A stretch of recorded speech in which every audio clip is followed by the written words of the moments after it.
Welcome.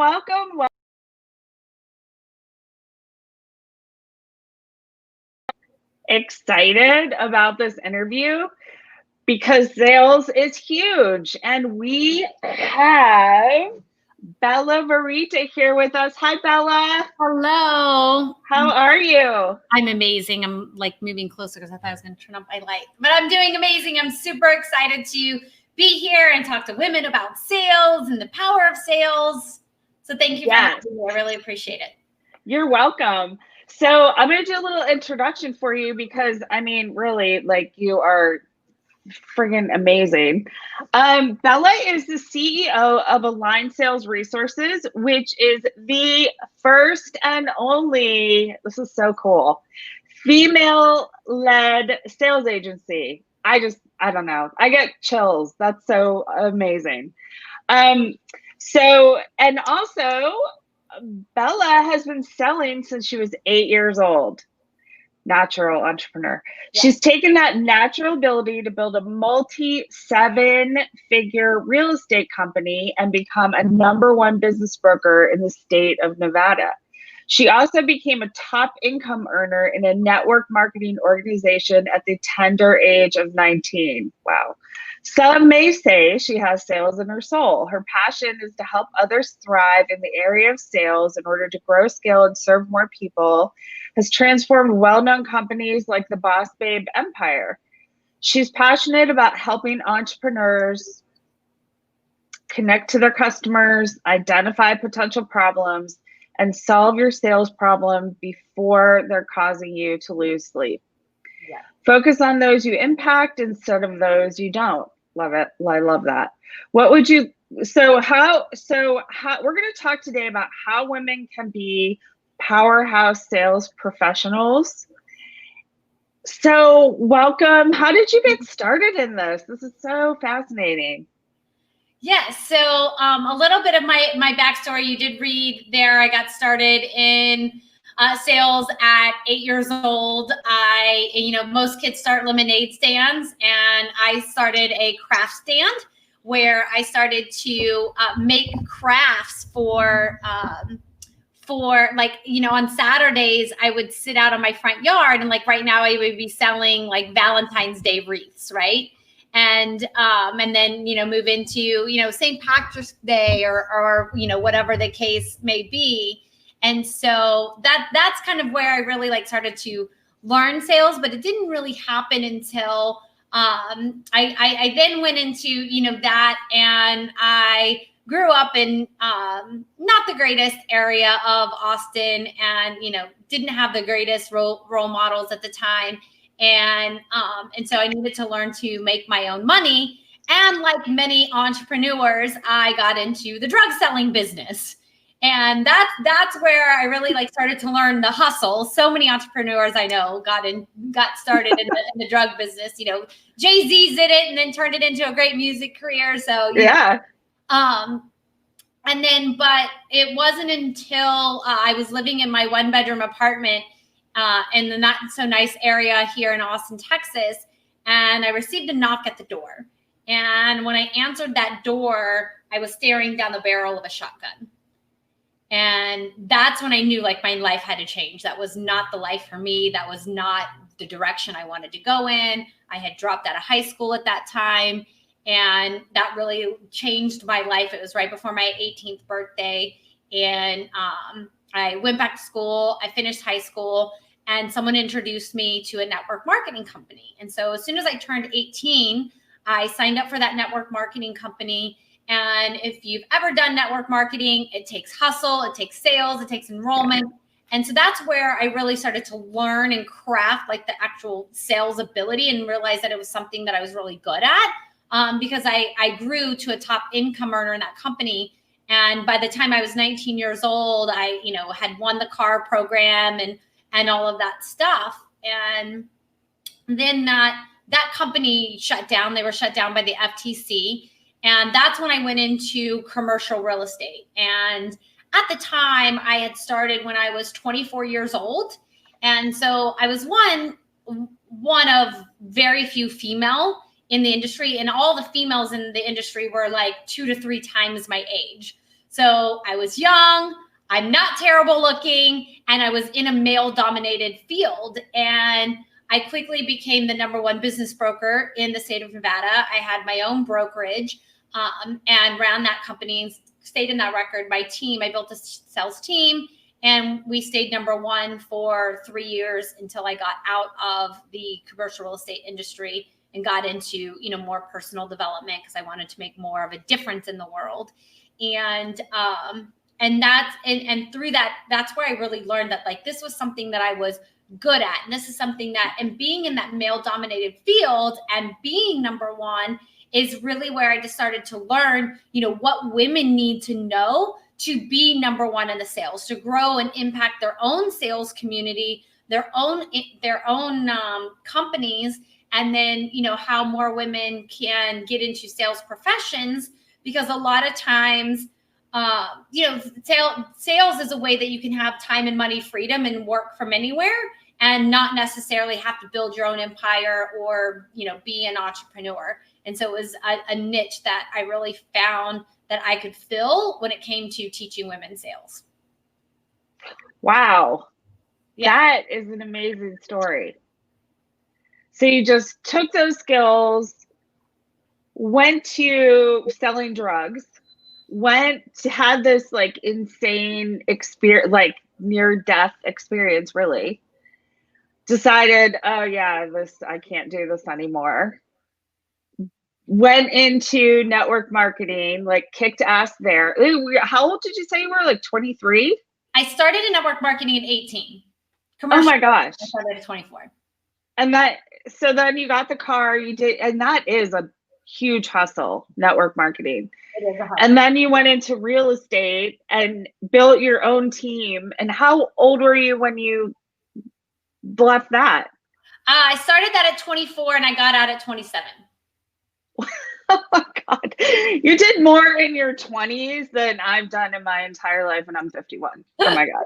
That's crazy. That's amazing. So a journey for sure.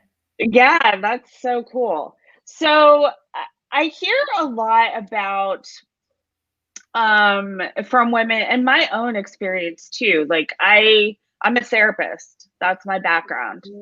And I have a private practice. I've had it for 11 years, and I don't take insurance. So I really did have to learn sales a little bit. It's not something I ever had to do before.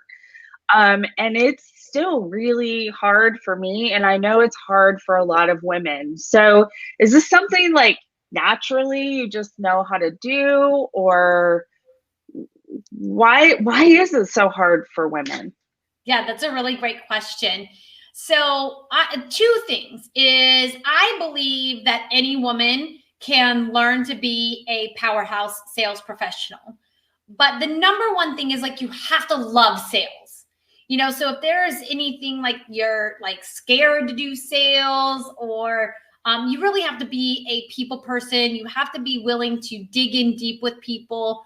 A lot of coaches make great salespeople because they can really, dig in. But you have to really love, like most people who thrive at sales are like, I just love this.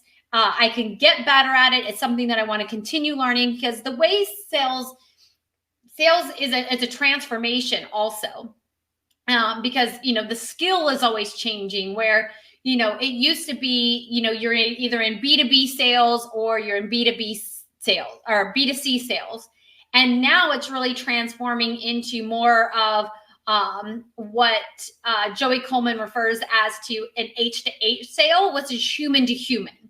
And so the sales process is changing, because most brands, you're connecting with the human, whether you're selling to a business or you're selling to a consumer, it's still a human being on the other end. And so marketing and sales is really transforming into more of a human to human based sales approach. And so you've always got to be staying on top of, sales skills and sales learning, but you have to have a love for wanting to learn that and wanting to dive in and wanting to really impact people. And you cannot be, the #1 thing is like, you cannot be afraid of money. Like you have to love money, you have to love abundance, and you have to love, like spending and receiving money are all important attributes to, sales. If there's any energy around, oh, like money's not okay or any of that, then it'll just destroy your sales. Can you say more about that? Yes. Please. So I noticed like what the biggest difference between like men sales professionals and women sales professionals is like men have no problems receiving money. They have no problems receiving abundance of money or asking 3 times what a woman will ask for. So that's why I say it's really important that you have to love like money and love receiving and love what you can do with money, whether it's, and I think for women, it's really important that you have money to be able to take care of your own extra personal needs. Like we as women, we feel good when our hair is done and our eyelashes are done and our eyebrows are done, or all the facial treatments or all the things like that just makes us feel better as women. And so you shouldn't be in limitation around those things. So I always find that women that enjoy money, enjoy taking care of themselves, are willing to, work for that. And when it comes to receiving money, because, I specifically teach high ticket sales. So anything that's 5,000 up to 100,000 is, being confident that you can ask someone to invest $100,000 into your program or your services, because that's still an energetic receiving of money. And you have to feel like you're worthy and capable, that you deserve that $100,000. Like that's the biggest difference between men and women. And once women come into our trainings and they learn how to embody that, that they're worthy of like asking for that, and they can confidently and powerfully ask for money, it changes their lives. Absolutely. And one of the things that I wrote in the that I got from your page in the intro or the announcement of our interview, sorry, I'm stumbling, it's been a long day, is that there are these 5 things, right, that you believe are important in that sales can get you, that women specifically. And financial independence is huge for women. I mean, I have had my own experience where a man in my life did some really shady stuff with my money. I had no idea about it. And I learned the lesson, but so many women have learned that lesson the hard way, that we're just socialized to be shy about it or not want it, and then of course you're not going to be able to energetically receive it, right? In a sales call. Yeah. It's gonna be like, oh, I don't know. Yeah. 100 grand. I don't know. Yeah. Yeah. Like I just came off a sales training where one of our people had a huge breakthrough in, she has a lot of energy around her own debt. Like it's not okay to be in debt. And what we realized in that is like, then she has a difficult time pushing people into investing if it's going to cause them to go in debt.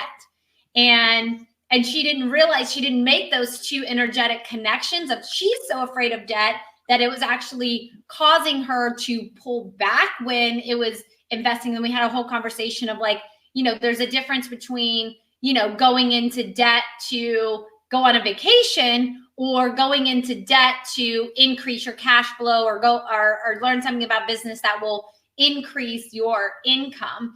And the 2 variations of that, and how like investing in, that's how wealthy people make money, is they invest in things that will help them make more money. Yes. And so it's a huge energy shift for her. Yeah, because if you're taking somebody's credit card and they're saying, well, I really want to do this, but I don't have the money right now. And like those like money objections, right? That you can learn to, then you're like, oh, okay, yeah, I understand. You're not saying, you're not able to object to those not object to those objections. You're not able to deal with those objections effectively, overcome them. Yeah. Wow, that's so interesting. Hey, Lapita, how are you? Hi. So great to see you. I don't know who the other Facebook person is because I can't see on my phone yet. There's a big lag. But so let's move on to the key frameworks in the sales conversation. Yes. Yes. So this is really important if you're selling your own product, or if you're selling somebody else's product. Is we teach in our training, we teach a script framework. And the difference between a script and a script framework is the framework gives you loose dialogue, because when it comes to women in selling, is women have a powerful gift called intuition. And you can lead a sales conversation from your intuition. When you're looking at a script or following a script, it takes your intuition, it takes your soul out of the conversation. Oh, yes. So we want to keep the spirit, the soul into the sales conversation. So we have different parts of the script framework. Ours has 12 different frameworks. And, and we go through in our training, like the energetics of each framework. So, you have the opening, then you have the setting the agenda. The setting of the agenda is really important, because that's where you're saying, like, you want to maximize your time. I'm going to ask you questions. You're going to have an opportunity to ask questions, and then you're going to make a decision at the end of the call.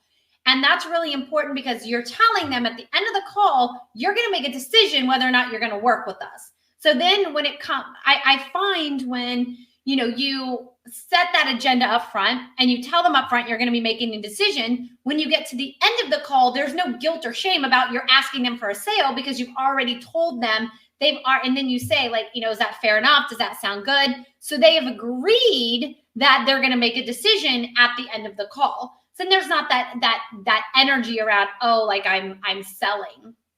And then our framework takes people on what I call a bit of a roller coaster ride, where you're starting high, you're finding out their vision, why it is that they're here, and then you're taking them into the gap, into the pain. What is it that they don't know? What's going to be important in their investment here? Why is this investment important? And then you take them back up into creating a bigger vision. What is it that they're going to have different in their life as a result of investing into this program? And that vision is expanded. And then the responsibility and qualifications. And this is where you get them to admit that they cannot do it without you, that they cannot learn this marketing or learn sales or get their health better, or whatever the case may be, is they cannot do it without you. And once you have them admitting that they can't do it without you, then you go back into acknowledgments, and then you go into your close, you go into stating the offer and the price, and then objections. And when it comes to revealing the price, the most important thing that you can remember there is you always sell. This is where we teach transformation over product and product pushing, because if you go in to state your offer in a salesy way, that salesy way looks like, we're going to give you 12 modules, and it's going to be this training and that training, and this is what's included,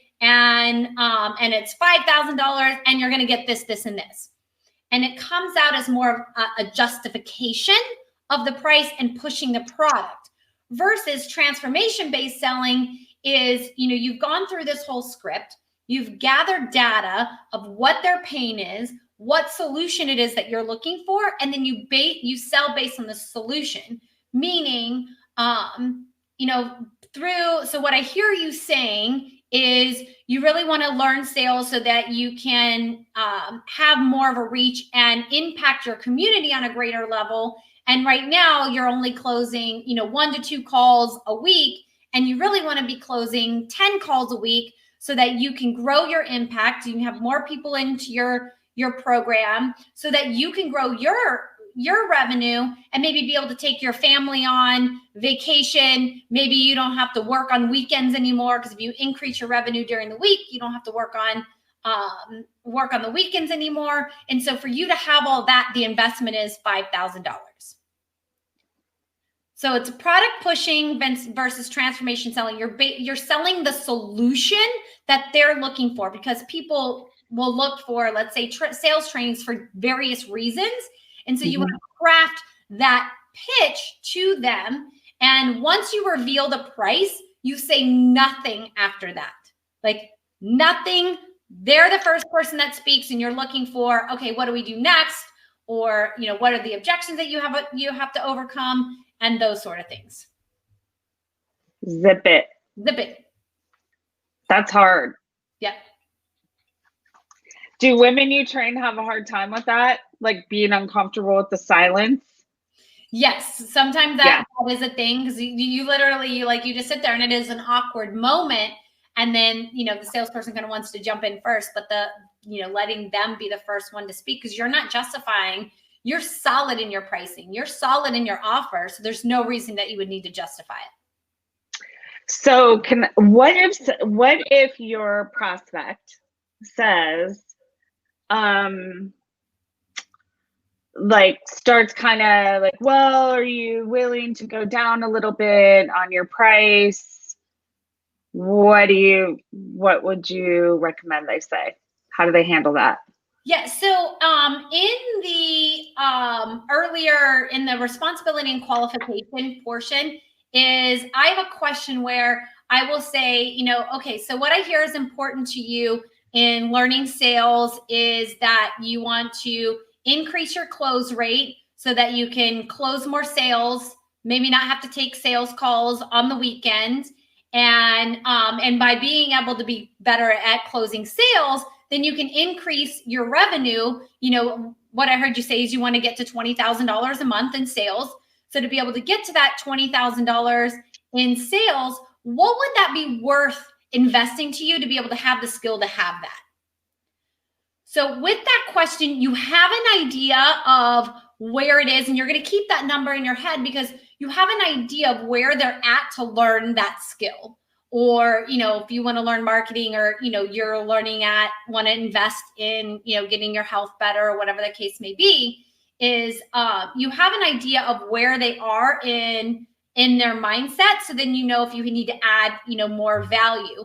But if they say, if your product is 5,000 and they say 200, then you know that, the value for your course isn't necessarily there. And you're going to have to overcome a bigger objection. If they're in the ballpark, if your offer is 5,000 and they say they're willing to invest 3,000, then that's something that you can be into the conversation later. So that's a question that I ask early on.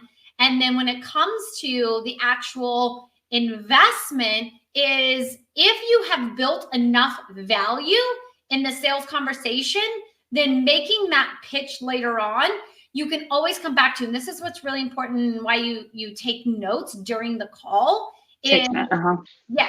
And I always recommend, taking notes like on the computer, especially if you're doing a Zoom call. If you're doing a phone call, it's not as necessary, but if you're doing a Zoom sales call, you want to be able to stay focused as much like into the camera. So if you can move your notes to where, you're typing and still able to look at the computer at the same time, it keeps that connection going.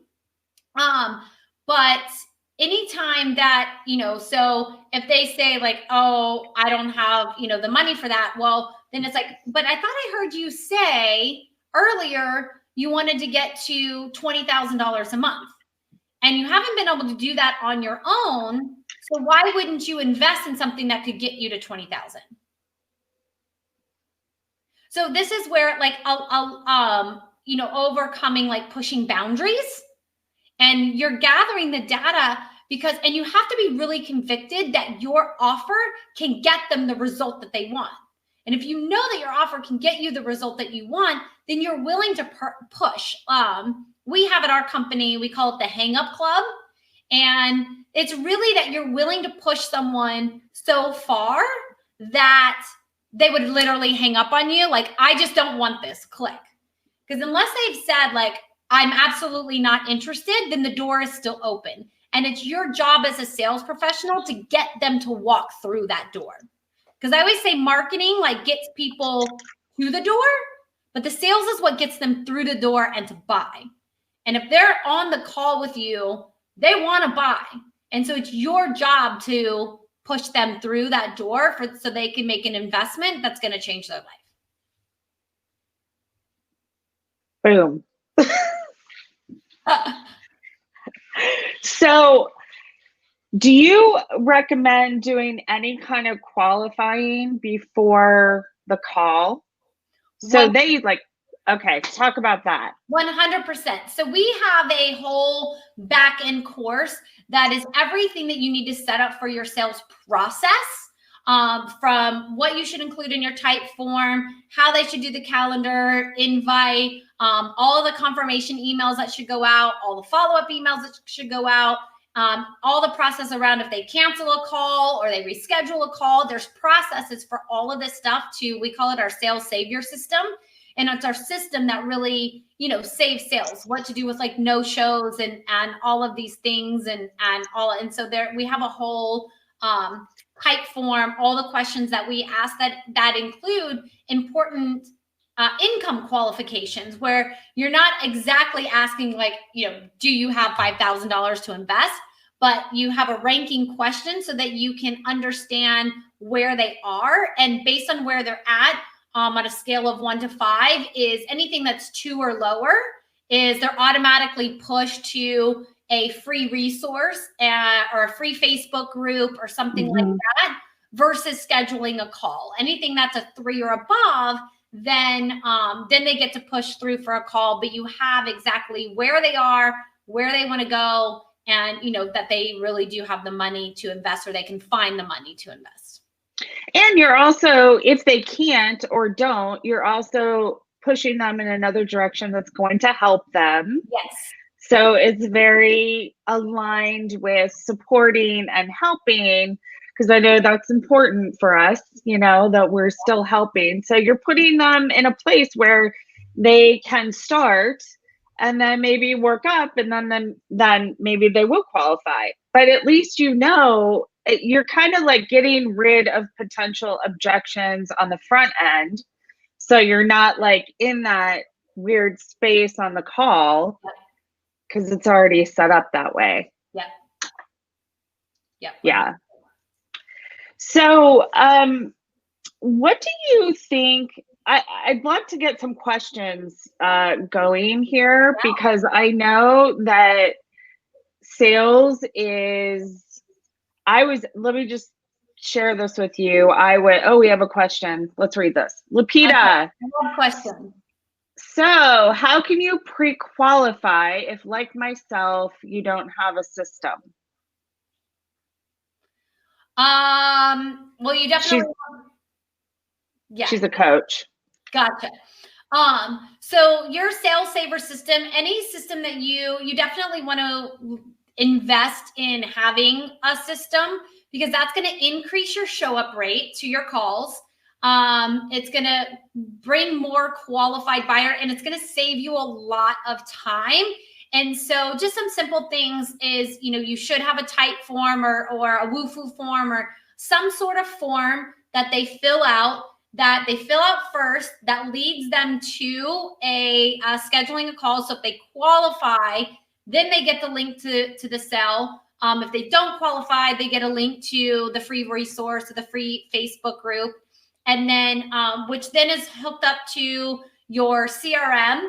And so once they fill out the form, all of that information goes into your CRM.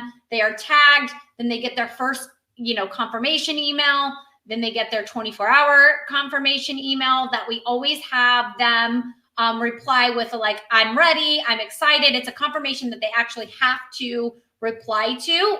Definitely increases show up rate. And then your follow-up sequence after the call, where you have a tag in your CRM that, they qualified, they purchased, they rescheduled, they canceled, anything like that, that then sends out another automation that gets them to, rebook. And we have in our sales saver system, every email template that, you could possibly imagine. It's 60 different email templates that are all related to sales. Yeah.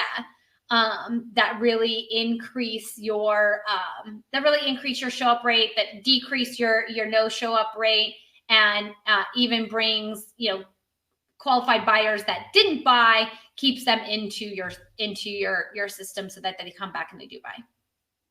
Yeah, because you can like send them, they could be on your email list or something, and send them all kinds of awesome emails to remind them that you're still here. Yeah. So it is really frustrating when you it takes time and energy and effort, depending on how you're advertising, to get even warm leads. So to have no shows on your sales calls is such a bummer. Yeah. So you do all these things on the back end to, kind of prevent that as much as you can from happening. So smart. Lapita, did that answer your question? She said she has a lot of questions, so bring them. Yeah, bring all the questions. Bring them on. Okay. She says, my service is coaching from a therapeutic perspective. She's also a therapist. Wouldn't all these forms take the humanness that is required to build rapport that can come from a system that sends them not qualifying? I think she's saying she's worried about it'll take all the forms and stuff will take the humanness out of establishing rapport. Yeah, so it actually gives you more of a connection. So it's all about how you frame that. And so like at the top of ours, it says, we want to make sure that, we are prepared for your call as much as possible so that we can serve you the best way possible. So we're going to ask you, and our questionnaire is like maybe 8 questions. It's not super long, but we want to ask you these few questions so that when we come to the call, we're best prepared and we can serve you the best. So when it's always dependent on how you frame it. And if you frame it in a way where this is going to help us better serve you, then people are definitely more apt to fill it out. And then you have the information that you need, just like as a therapist, right? You want to find out what kind of therapy they're coming to you for. Because if, let's say you're a sex and trauma therapist and they're coming to you because they want work career therapy. You want to know that up front, because if it's not a fit, then you want to be able to refer them to someone else or, be able to send them into the right direction. So the more information that you have up front, the better that you can actually serve them on the sales call or the enrollment call. Yeah. And you're saving them time. Like I would appreciate that. I think sometimes we do worry, that, we're going to like take that we're going to offend them somehow or come across like we're being corporate-y or something. And we just can get in our heads about it so much that we don't think about kind of what the benefit is going to be for that other person. Like at least they're very clear on what the steps are and what they can expect to happen. I think that's a good thing. So thinking about like that helps. Yeah, absolutely. And someone who wouldn't take 5 minutes to fill out your form also gives you an insight. Is that someone that you really want to work with? Because if they're not willing to do the work to fill out the form, then chances are they're not going to be able to they're not willing to do the work in the program. And so that also helps you filter out people that you wouldn't necessarily be aligned with working with anyway. Very good point. Yes. Did that answer your question, Lapita? This is amazing content. Any other questions? Ooh, yes. So I'm not sure if this is sales related. Okay. Keep going.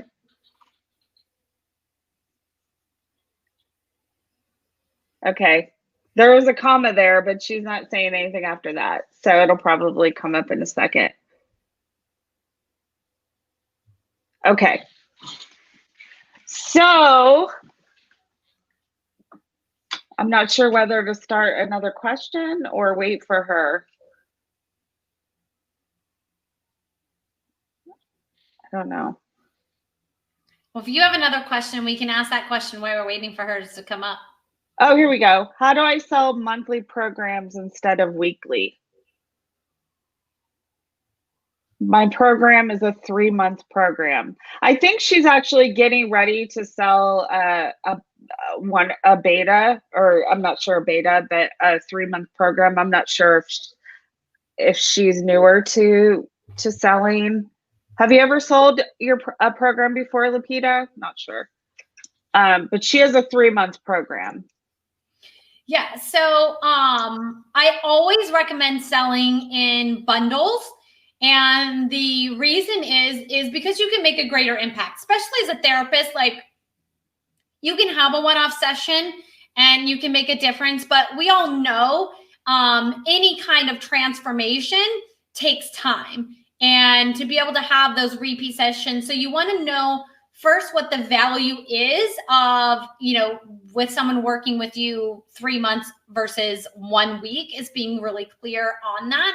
You want to ask questions. So in your script framework is you want to ask questions that would lead them to admitting that 3 months would be better than a week. So, it's like, if you're going to go on a diet, do you go on a diet for a week or do you go on it for a period of time? Why do you go on for a period of time? Because you get better results if you diet for 90 days versus 3 months. Versus 1 week. And so can you imagine how therapy is a, diet for your brain, right? So the longer that you invest, the more impact, the bigger the change that you're going to see in your mind diet. And so I would ask the question is, Marianne, so what do you think the difference for you would be if you invested a week versus 3 months? How would you think that impact would be different? And so you always want to ask questions. I always say anything that you would tell someone, you want to frame it into a question such that they admit that 3 months would be better than a week. So then when it goes to selling your 3 months, it's a no-brainer because they've already admitted that 3 months is going to be better than a week. They believe it when they say it. If you say it, there's doubt. But if they say it, they believe. So get them to say it. Right. Yeah. So, oh, wow. Yeah, that's good. Yeah. So I would definitely ask the question of, like, Marianne, like, what do you think the difference if you invested in just 1 week of therapy versus 3 months of therapy in whatever genre it is that you focus on? Like, what do you think that difference would be? And then I would follow up with the question, well, do you want, the difference of, what they said would be a week, or do you want the difference of what it is that they say that would be in 3 months? Yeah. Because then if they say, well, yeah, I see, I probably feel a lot better after 3 months versus 1 week, you're like, yeah, you will. Yeah. That'll be this much money and I'm going to really help you. Yeah. Because that's a good example, because this is a real life example for me, because seeing somebody 1 or 2 times isn't therapy. Right. So that really does come from a heart place and a true place. Like we can really make some progress in 3 months, but 1 week, yeah, no, we're not even, we just say hi and bye and that's it. Yeah. And I would also sell on the back end of that 3 months is I would also do something that included, for an additional whatever fee, is it also included maybe another 3 months of like just maybe a monthly check-in. So like a whole 6-month relationship, really, you have established in that phone call. Yeah. Seriously, like, where were you in my life? Like 12 years ago. Oh my God. That's amazing. So I just usually say, really, I only work with people, like the commitment is 3 months. But I don't get them to say it, which I should start doing that. Yeah, definitely. So much better. Definitely get them into and anyone that is, interested in our script framework, if they DM me or put in a thing, I'll send our script framework that will help you. You'll want to tailor it to, your specific niche. And, maybe we could do another training on that, but I'll definitely send that out because that will help in that. And then I would also add, I don't know if your people do this, but I would also add, like, it's a 3-month, or you can do a VIP offer, and the VIP offer like includes unlimited email, or I like with my sales agents, I'll do Voxer, like unlimited Voxer reach out.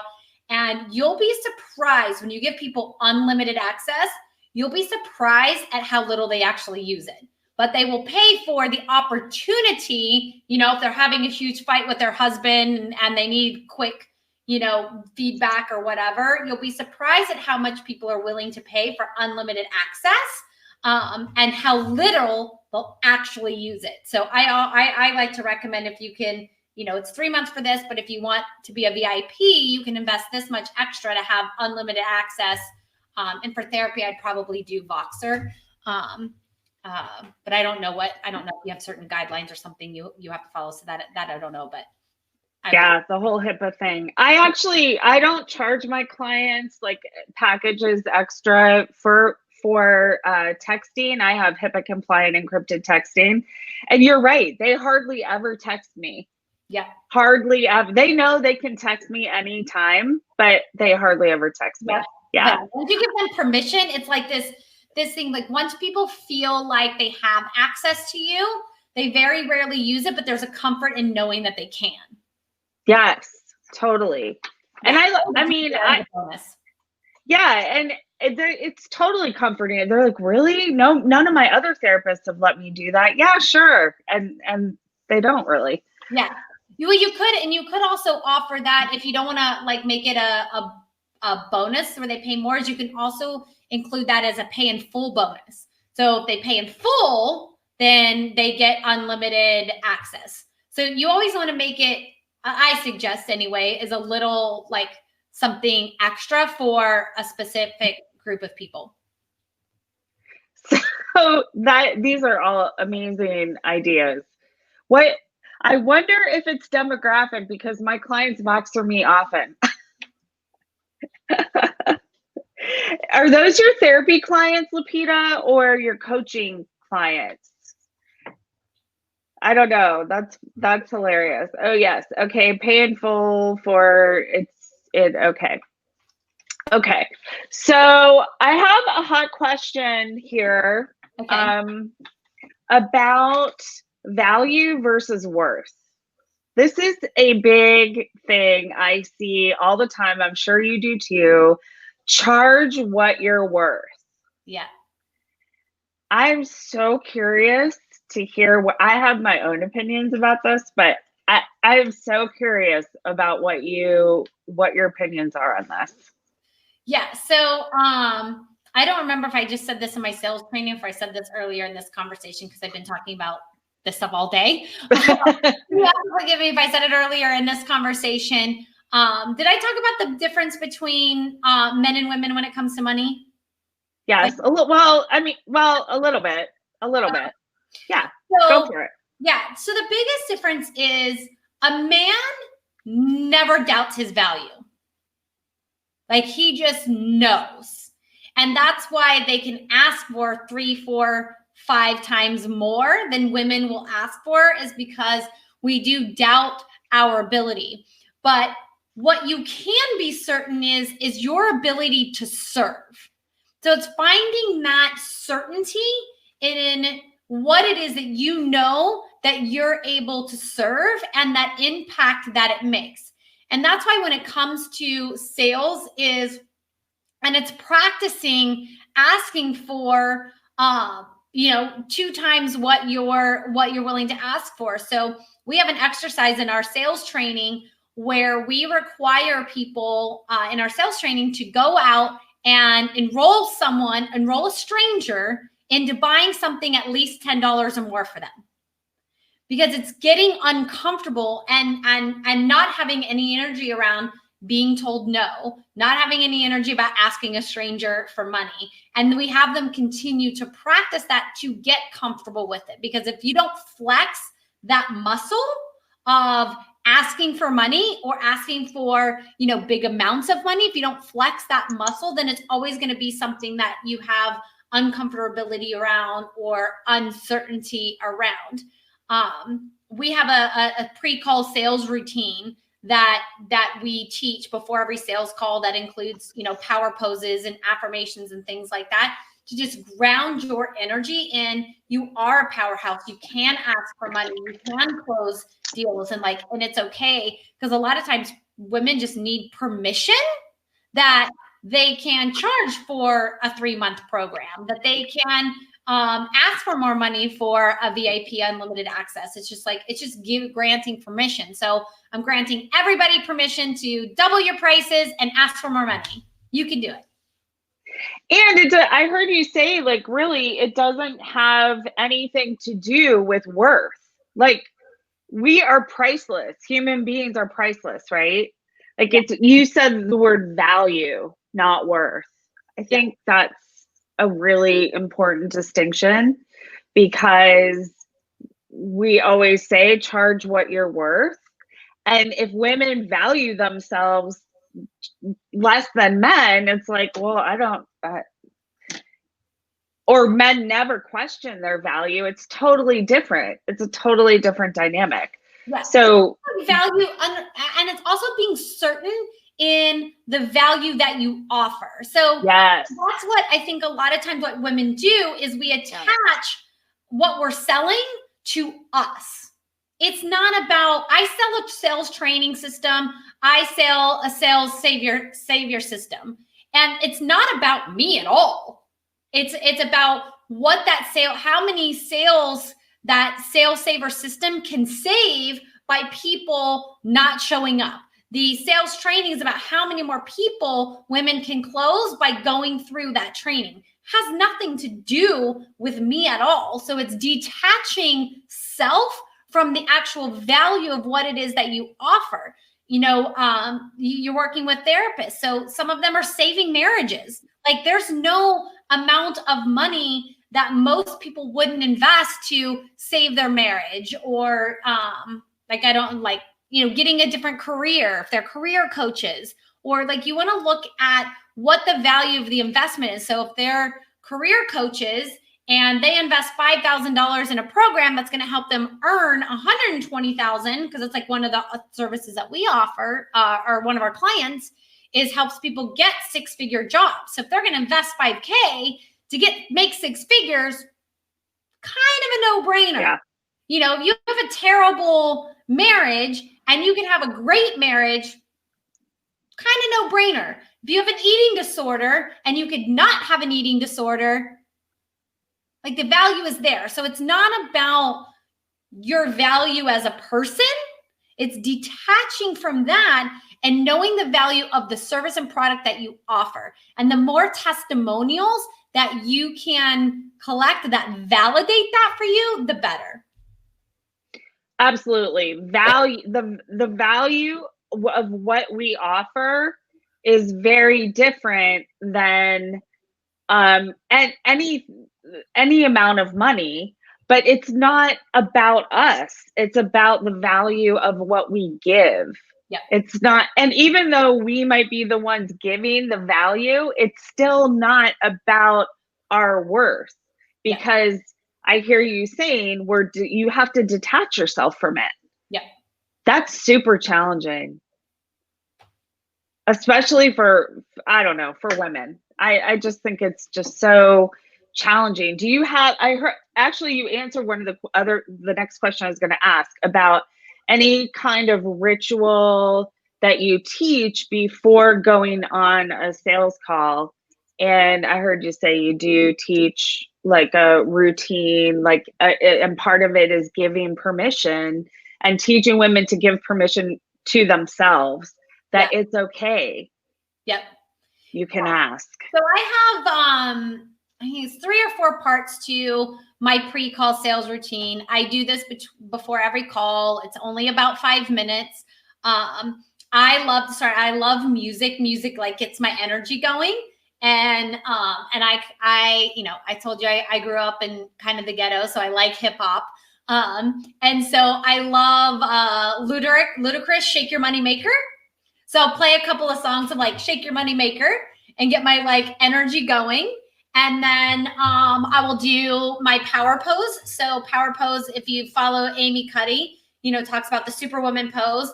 I like the Superwoman pose, like up in the air. And so I'll do my Superwoman pose. And I'm a powerhouse sales professional. I love asking for money. I love closing sales. I am the best closer that there is.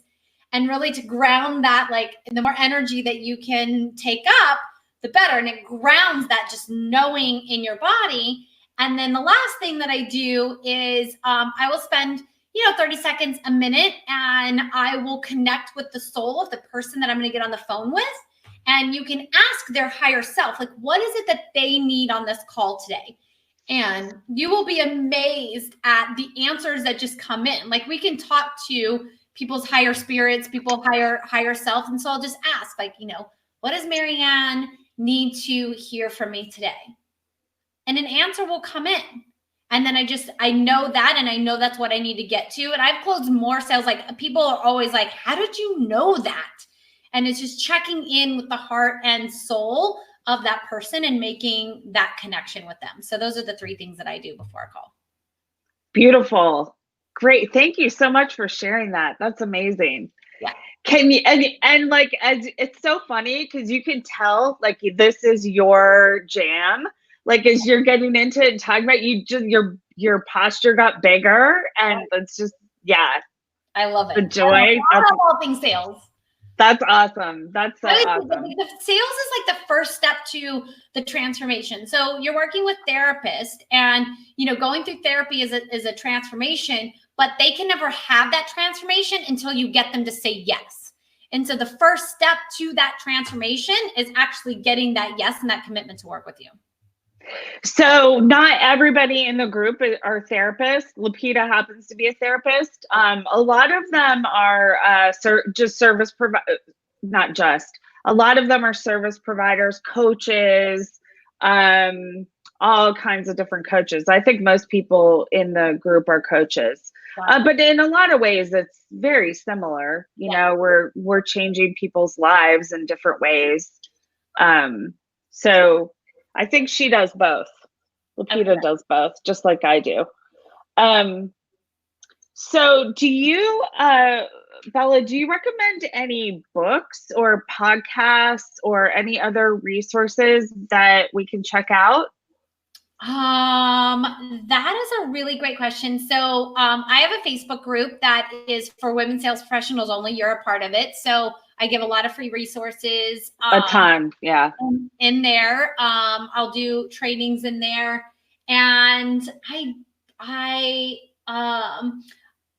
just sometimes go, I don't have anything specific that comes to mind that I would recommend, because a lot of people I follow, because I don't know very many women in sales. And so there's no other women that I follow. I will follow other men and then make it my own. So I recently listened to, I love Tony Robbins' content when it comes to sales. Sometimes I'll look up like NLP in sales.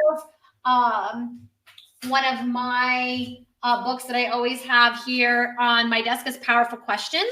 When it comes to sales, is the more powerful questions that you can ask, the better the sales professional that you're going to be. So that's a particular book that I read. But other than that, hopefully I'll have a podcast that'll come out later this year, because I think it's important to talk about like women in sales and but yeah, there's nothing else I really can say. Oh, go follow this. That was a lot though. But I'm just sort of struck by how pioneering you are in this, because like you said, there are no other women really for you to follow. Yeah. So you're taking what, say, Tony Robbins is doing and all of his frameworks and whoever, and tweaking them to work for you and the women that you're training. Absolutely. That is that's so cool. Yeah. That is just so cool. How do you like kind of tweak them? Not like exactly how, but what do you see like in the Tony Robbins stuff that you tweak to fit is more aligned with how we as women want to sell? So I usually take whatever I learn and how can I incorporate love, sales, and intuition into it, because that's a gift that we have as women, and that's how we can make it feel not as salesy. So like I just came off a sales training, right? And so as soon as we started the sales training, and one of the women in the group was definitely more masculine. She was trying to sell from the very beginning. And so we made a few adjustments. Within 4 hours, she was a completely different human. And you could feel she had dropped into her heart. You could feel like the questions that she was asking, and that it was more people focused versus products focused. And so, that's the biggest difference, especially when, men are selling to men, like, it's more logical and versus emotional. And we always say, people buy for emotional reasons and they back it up with logic. So in our script framework, it really gets into the emotion of what it is and how your product is going to change their life personally, emotionally. And then we get into the logic of it, of, what the investment is, what the return on the investment, and all of that, because it has to make logical sense. But people will buy for emotional reasons first. And what are the what apply to your emotional needs? Yeah. So what pain, pleasure, right? What other emotional reasons do people buy? Well, it's, how it's going to change their life, how it's going to change their family's life, how the people in their life are going to be, impacted. How's that going to make a difference in, their life? Are they going to be able to buy a different house? Are they going to be able to take their family on vacation? Are their, kids going to stop seeing them fight? What can they do with the extra money? Like, those are the emotional reasons that people buy. And then they back it up with, the logical investment. So like, how is that going to feel when you're able to take your entire extended family to Disney World or something? Yeah. Like, what's that going to be like for you? Do you ask that? Yeah, absolutely. You paint that vision. Like when I teach my sales training, we focus on, selling sales training is, a year from now, if you're making $100,000, what's that going to do for your life? How is your life going to be different? And most of the time, if they're a mom, they want to take their kids on a vacation, or the family on vacation, or something like that is usually, the biggest one. And then we have them imagine, what would that feel like to be able to take your family on that vacation? And then you really want that for them, like, right? Yeah. Like you truly want that for them. Like, yeah. I want that for you. Yes. And it's not about to get them that, like for them to make yes. that they have that. Yes. It also disconnects from you personally, as you're invested in them having a better life for their family, like them being able to take care of themselves, them being able to do the things that they want to do. You're personally invested in getting them that versus like it being about them investing in your program. Yes. And you're invested in that in a larger way because that is your why, right? Like helping women help themselves. Yeah. Be independent, make the money, ask for it. That's awesome. Yeah. So Lupita says she is a mindset coach and she takes like a therapeutic perspective, which is so cool. She says, yes, thank you. You're both beautiful powerhouses. Emotion, then back it up with logic. Yes, cool. Yeah, that's so impactful. So impactful. And I really am super excited about your podcast. Your future podcast. I have commit to it. It feels like a big commitment. I know there's a Facebook group for that. Yeah. And your Facebook group, I'll drop the link in the comments to your Facebook group. I'm telling you, anybody watching this, Bella gives a ton of amazing content with sales and how to do it in a way that's aligned with you, and how to honestly like get past your stuff if you have this mindset money stuff. I have a friend of mine who said she thinks money is so bad, and she thinks people who want it, all they want is money. That's all they're interested in. I think that's a really common perception for women. Like, oh, all she cares about is money. Well, it's a tool, you know? It's a way to make And it impact. Like, you know, the more money you make, the more impact that you can make. Cause like I was telling in my sales training that I did is, you know, I just was in a 2-day retreat where it's mostly entrepreneurs. They're, you know, mostly 7 and 8 figure entrepreneurs, and the level of give that they give.